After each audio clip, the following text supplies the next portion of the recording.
میں آتے ہیں اللہم اغفر لامتی رب ہب لامتی، دنیا میں رہتے ہیں تو امت کی مغفرت کی دعائیں، قبر میں جاتے ہیں تو امت کی مغفرت کی دعائیں، آج بھی قبر میں امت کی مغفرت کی دعائیں کر رہے ہیں۔ میرے آقا صلی اللہ علیہ وسلم کا مقام یہ ہے۔ صحیح مسلم شریف کی حدیث ہے، جب قرآن کریم نازل ہوا نا تو ایک قرات کی اجازت اللہ جل وعلا نے دی۔ جبریل امین حضور اکرم صلی اللہ علیہ وسلم کی بارگاہ میں حاضر ہوئے تو اللہ نے ایک قرات کی اجازت دی۔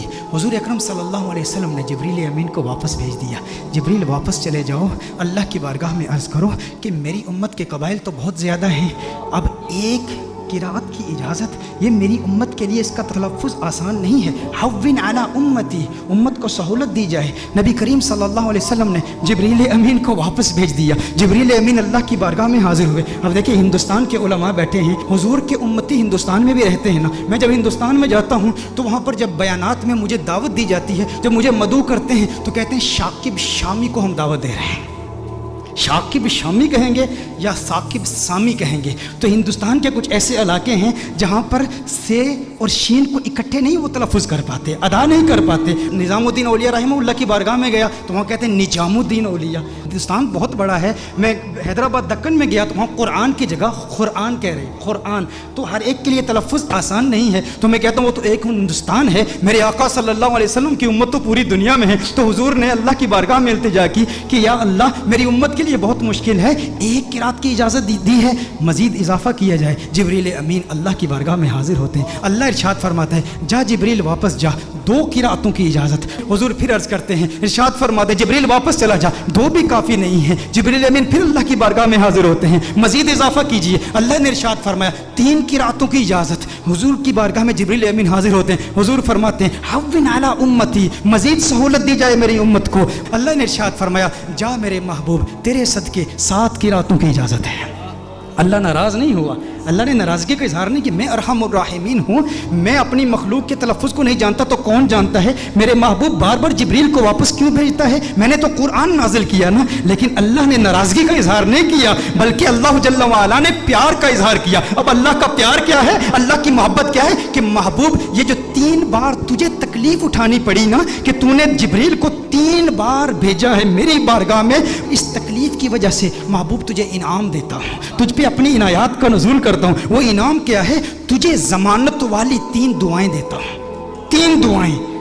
صحیح مسلم کی حدیث کا مفہوم پیش کر رہا ہوں، ضمانت والی 3 دعائیں، جب بھی مانگے گا قبول ہو جائیں گی۔ سارے انبیاء کو دعائیں دی گئی، حضرت سلیمان علیہ السلام کو بھی ایک ضمانت والی دعا دی گئی کہ جو دعا کرے گا قبول ہو جائے گی۔ باقی انبیاء کو ایک ایک دعا دی گئی، حضور اکرم صلی اللہ علیہ وسلم کو 3 دعائیں دی گئی کہ ہے محبوب 3 دعائیں ہیں۔ سلیمان علیہ السلام نے دعا کیا کی؟ یا اللہ مجھے بادشاہ ایسا بنا دے کہ میرے جیسا کوئی بادشاہ نہ ہو۔ اللہ جل وعلا نے دعا قبول کر لی۔ ابراہیم علیہ السلام نے اپنی اولاد کے لیے دعا کی کہ یا اللہ میری اولاد میں انبیاء اور رسول بھیج، اللہ نے وہ دعا قبول کر لی۔ حضرت نوح علیہ السلام نے اپنے دشمنوں کی تباہی کی دعا کی، ان کے دشمنوں کو اللہ نے تباہ کر دیا، سب کی دعائیں قبول ہوئی۔ لیکن ہر نبی نے جو دعا کی نا، یا اپنے لیے کی یا اپنی اولاد کے لیے کی یا اپنے دشمنوں کی ہلاکت کے لیے کی، انہیں ایک ایک دعا ملی۔ لیکن کونین کے والی صلی اللہ علیہ وسلم کو 3 دعائیں ملی۔ لیکن میرے آقا کی دعائیں کیا ہیں؟ میرے آقا صلی اللہ علیہ وسلم نے ایک بھی دعا اپنے لیے نہیں کی، 2 دعائیں دنیا میں ہی کر لی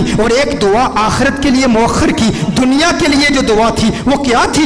اللہم اغفر لامتی، اللہم اغفر لامتی، اللہم اغفر لامتی، ہے اللہ میری امت کی مغفرت فرما۔ میرے آقا صلی اللہ علیہ وسلم نے دوسری دعا کیا کی؟ پھر اللہم اغفر لامتی، ہے اللہ میری امت کی مغفرت فرما۔ علماء نے کلام کیا ہے کہ پہلی جو دعا تھی وہ کبائر گناہ کے لیے تھی، دوسری جو دعائیں تھی وہ صغائر گناہ کی ہے، لیکن تیسری دعا میرے آقا صلی اللہ علیہ وسلم نے مؤخر کر لی۔ اور مؤخر کیوں کی؟ حضور نے ارشاد فرمایا یہ تیسری دعا آخرت کے لیے بچا کے رکھی ہے۔ یا رسول اللہ صلی اللہ علیہ وسلم کیوں بچا کے رکھی ہے؟ حضور نے ارشاد فرمایا وہ آخرت کا دن ایسا دن ہے جب سب نبیوں کی امتیں یہاں تک کہ انبیاء بھی میری بارگاہ میں حاضر ہوں گے، یہ ان کے لیے سنبھال کے رکھی ہے۔ حضور اکرم صلی اللہ علیہ وسلم نے ابراہیم علیہ السلام کی امت کے لیے، عیسیٰ علیہ السلام کی امت کے لیے، موسیٰ علیہ السلام کی امت کے لیے، ان سب کی امتوں کی مغفرت کے لیے یہ دعا سنبھال کے رکھی ہے۔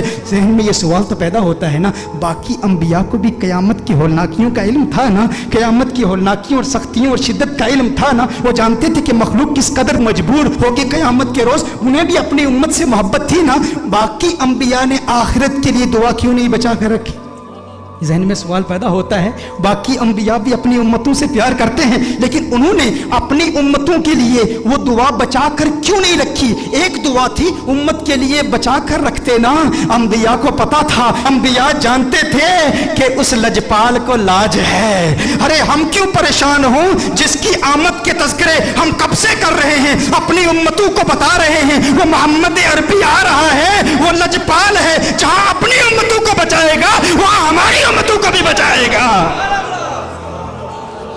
میرے آقا صلی اللہ علیہ وسلم فقط اپنی امت کے لیے نہیں آئے، وہ رحمت للعالمین ہیں، وہ عیسیٰ کے لیے بھی آئے ہیں اور عیسیٰ کی امت کے لیے بھی آئے ہیں، وہ موسیٰ کے لیے بھی آئے ہیں، موسیٰ کی امت کے لیے بھی آئے ہیں، وہ ابراہیم کے لیے بھی آئے ہیں، ابراہیم کی امت کے لیے بھی آئے ہیں، وہ نوح کے لیے بھی آئے ہیں اور نوح کی امت کے لیے بھی آئے ہیں۔ علی نبینا وعلیہ الصلوۃ والسلام، انہیں پریشانی نہیں تھی، وہ جانتے تھے وہ لجپال ہیں، انہوں نے پہلے ہی انتظام کر رکھا ہے، وہ سب کی شفاعت کر دیں گے، کیونکہ میرے آقا صرف اس امت کے لیے نبی نہیں، وہ سب کے لیے نبی ہیں، یہاں تک نبیوں کے لیے بھی نبی ہیں۔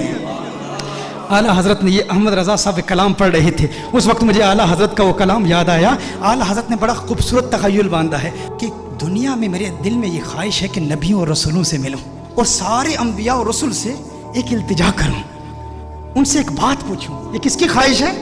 اعلیٰ حضرت کی خواہش ہے کہ اس دنیا میں سارے انبیاء اور رسول سے ملاقات کروں اور ان سے ایک سوال پوچھوں۔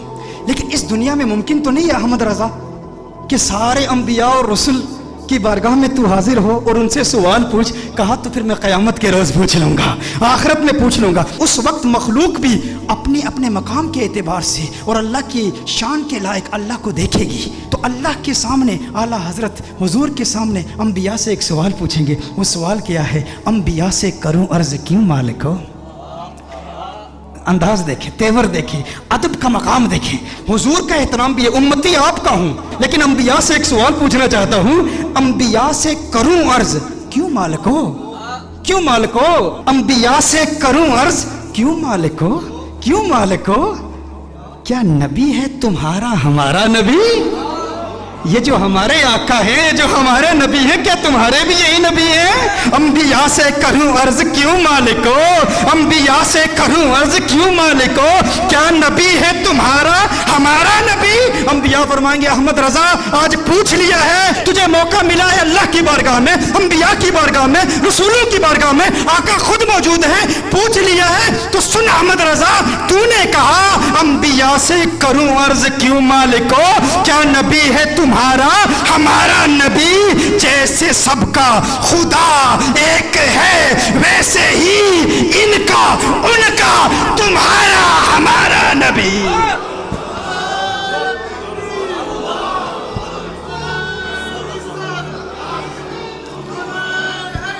جیسے سب کا خدا ایک ہے ویسے ہی ان کا تمہارا ہمارا نبی۔ کرن بدلی رسولوں کی ہوتی رہی، چاند بدلی کا نکلا ہمارا نبی۔ کیا خبر کتنے تارے کھلے چپ گئے، پر نہ ڈوبے نہ ڈوبا ہمارا نبی، پر نہ ڈوبے نہ ڈوبا ہمارا نبی۔